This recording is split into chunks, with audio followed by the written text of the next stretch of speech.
నమస్తే. ఇన్నాళ్ళు నన్ను సపోర్ట్ చేస్తూ, ఎంకరేజ్ చేస్తూ మీ ప్రేమని నాకు అందిస్తున్న ప్రతి ఒక్కరికి కృతజ్ఞతలు. అలాగే ఈ వీడియో కూడా ఖచ్చితంగా మీకు ఉపయోగపడుతుంది. లైక్, షేర్ అండ్ సబ్స్క్రైబ్ చేసి మీ సపోర్ట్‌ని నాకు అందించండి. అలాగే ఈ వీడియో పట్ల మీకున్న అభిప్రాయాన్ని కామెంట్ సెక్షన్‌లో కామెంట్ చేసి తెలియజేయండి. ఇప్పుడు వీడియోని చూద్దాం. నమస్తే. Welcome to our channel. నేను పద్మిని. ప్రస్తుతం మనతో పాటు ప్రముఖ ఆధ్యాత్మికవేత్త, ఆస్ట్రోన్యూమరాలజిస్ట్, ఎనర్జీ వాస్తు స్పెషలిస్ట్, శ్రీ విద్యోపాసకులు శ్రీమతి జయప్రద గారు మనతో పాటు ఉన్నారు. మాట్లాడదాం. జయప్రద గారు నమస్తే అండి. నమస్తే అమ్మా. శ్రీమాత్రే నమః. ధనస్సు రాశి వారికి అక్టోబర్ మాసం ఎలా ఉండబోతుంది అనుకోవచ్చు జయప్రద గారు? తప్పకుండా. ధనుసు రాశి వాళ్ళకి ఈ మాసం ప్రతికూలత ఎక్కువగా ఉంది, అనుకూలత తక్కువగా ఉంది. సో అనుకూలత కోసం అని ప్రతికూలత గ్రహాలు పక్కన పెడితే వీళ్ళు ధనుసు రాశి వాళ్ళు ఈ మాసం అంతా చక్కగా హాయిగా తీర్థయాత్రలు, పుణ్యక్షేత్రాలు చేసుకోవడం వల్ల ఉత్తమ ఫలితాలు వస్తున్నాయి అండి. ఒక దైవ కార్యక్రమం, ఒక పూజ, పొద్దున్న లేస్తే పొద్దున్న సాయంకాలం ఒక పూజ చేసుకోవడం, ఎక్కువ మౌనంగా ఉండడం అనేది చాలా ఇంపార్టెంట్ ఈ మాసంలో. ఎందుకంటే సప్తమ కుజుడు ఎప్పుడు కూడా వీళ్ళకి కొంచెం ఇబ్బంది పడతారు. ఎప్పుడు దాకా అంటే అక్టోబర్ 20 తారీఖు వరకు కాస్త వీళ్ళకి ప్రతికూలత ఎక్కువగా కనిపిస్తుంది. ఎప్పుడైతే సప్తమ స్థానంలో కుజుడు ఉండడం అంటే బయట మనం జరిగే వ్యవహారాల్లో, మనుషులతో జరిగే ప్రతి ఒక్క వ్యవహారంలోని ఇబ్బంది పెట్టే అవకాశం ఉంది. ఎవరికి ఎక్కువ అంటే మార్కెటింగ్ రంగాల వాళ్ళకి ఇబ్బందులు వచ్చే అవకాశం ఉంది. వీళ్ళు ఎంత కన్విన్స్ చేస్తాం అవతల కన్విన్స్ అవ్వకపోవడం, వీళ్ళ టార్గెట్ రీచ్ అవ్వకపోవడం. తర్వాత కమ్యూనికేషన్ స్కిల్స్తో వ్యాపారం చేసేవాళ్ళు, హెచ్ఆర్స్గా పనిచేసే వాళ్ళ కింద టీం వినకపోవడం, వ్యాపార రంగాల్లో వ్యాపారాలు కస్టమర్స్ దగ్గర రాకపోవడం, ఖర్చు ఎక్కువగా కనిపించడం ఈ మాసం, ఇవన్నీ కూడా ఎక్కువగా ధనుసు రాశి వాళ్ళకి కనిపిస్తున్నాయి.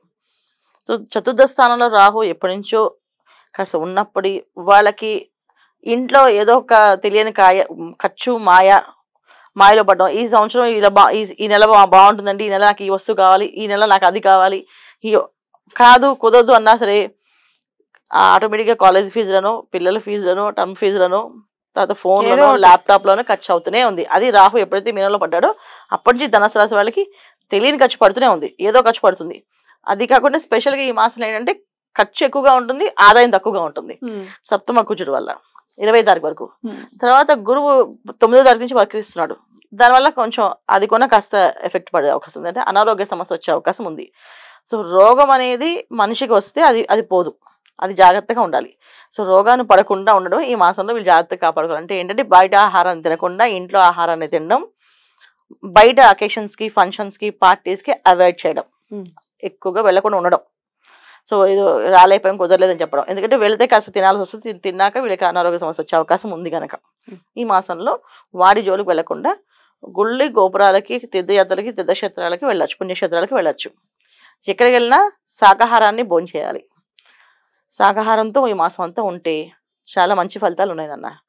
కాదు ఇలా ఉండలేమంటే అది మీ ఇష్టం, మనం గోచార ప్రకారం చెప్తున్నాం. ఎందుకంటే ఫలితాలు ఉండే జాతకంలో ఉండే ఇబ్బందులు కనుక మన వల్ల ఏమైతే చేయగలమో అది చేయాలి మ్యాక్సిమం.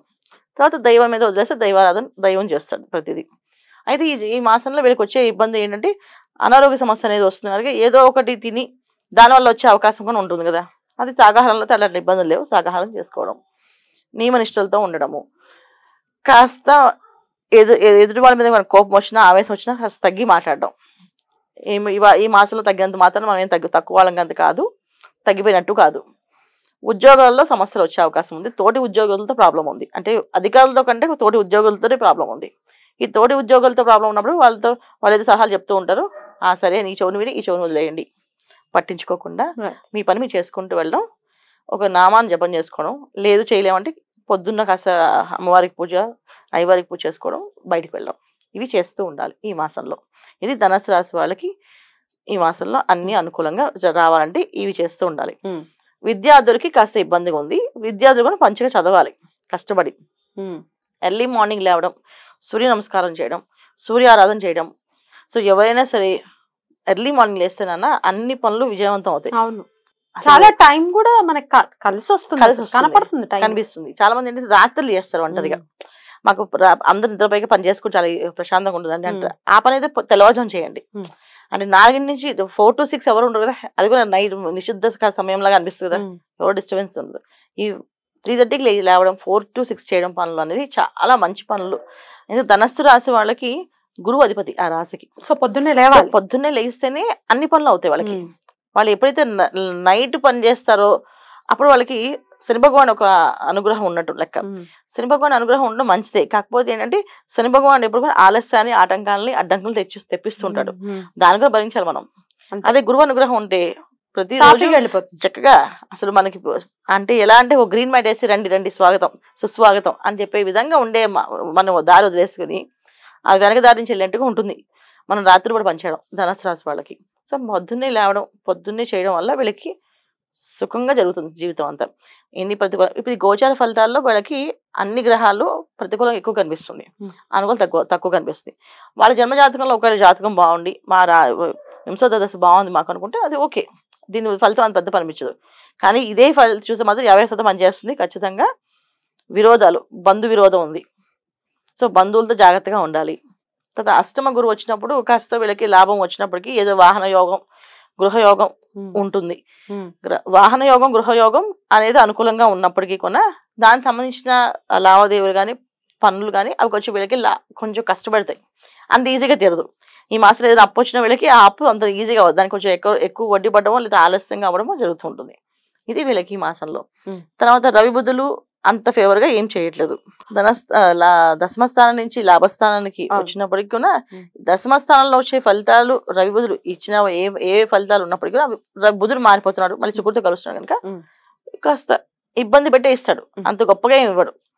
వాళ్ళు ఇచ్చే లోపు వీళ్ళు మేలుకునే లోపు అది సరిపోతుంది అనమాట. అంటే కొంతమంది గవర్నమెంట్ సంబంధించిన పనులు అవుతున్నాయి అని అనిపించి ముందుకు సాగి అది ఆగిపోవడం ఫైల్ అనేది జరుగుతూ ఉంటుంది.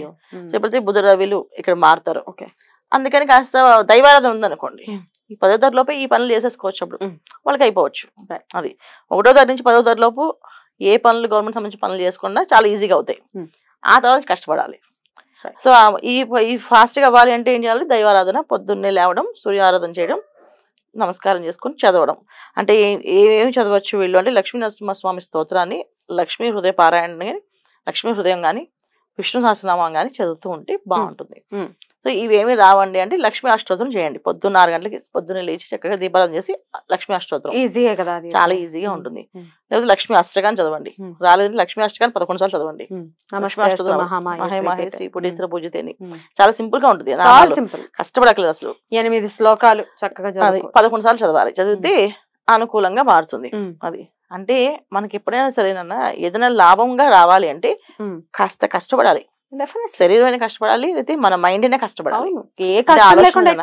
అది సింపుల్ గా వస్తుంది అంటే దాన్ని ఎంత ఫలితంగా అది నేను చెప్పలేను, ఎందుకంటే వచ్చే ఫలితాలు పెద్దవి కానీ సింపుల్ గా జరగాలంటే కాదు. సింపుల్ గా చిన్న ఇప్పుడు మా అమ్మాయి పొద్దున్నే లేవాలండి అంటే పొద్దున్నే మీరు దైవారాధన ఫస్ట్ మీరు పొద్దున్నే మీరు లేవాలి. మీరు లేస్తూ ఉంటే అమ్మ లేస్తుందని కూతురు లేస్తుంది అలా. కానీ అది అమ్మాయి లేవడానికి ఏ మంత్రమో తంత్రమో చేస్తే కాదు, మనం లేస్తే వాళ్ళు లేస్తారు. అలాగే మనం దైవారాధనని దైవందరూ మనం చక్కగా కూర్చొని మనస్ఫూర్తిగా ఆరాధన చేస్తూ ప్రార్థన చేస్తూ ఉంటేనే అమ్మవారు ఒక అనుగ్రహం కటాక్షం కలిగి ఇవాళ లక్ష్మీ అష్టకం చదివిన వాళ్ళు రేపు లక్ష్మీ అష్టోత్తరం చదువుతారు. లక్ష్మీ అష్టోత్తరం వచ్చిన వాళ్ళకి లక్ష్మీ హృదయం వస్తుంది, లక్ష్మీ హృదయం వచ్చిన వాళ్ళకి లక్ష్మీ సహస్రనామం వస్తుంది. అలా ఒకటి స్టెప్ బై స్టెప్ ఆ భగవంతుడు అనుగ్రహం కలుగుతుంది మన మీద, చేయగలుగుతాం. ఇది చేయాలి. చాలా అద్భుతంగా వివరించారండి. ఇక నెక్స్ట్ ఎపిసోడ్ లో మకర రాశి గురించి తెలుసుకుందాం. థ్యాంక్ యూ అండి. నమస్తే. శ్రీమాత్రే నమః.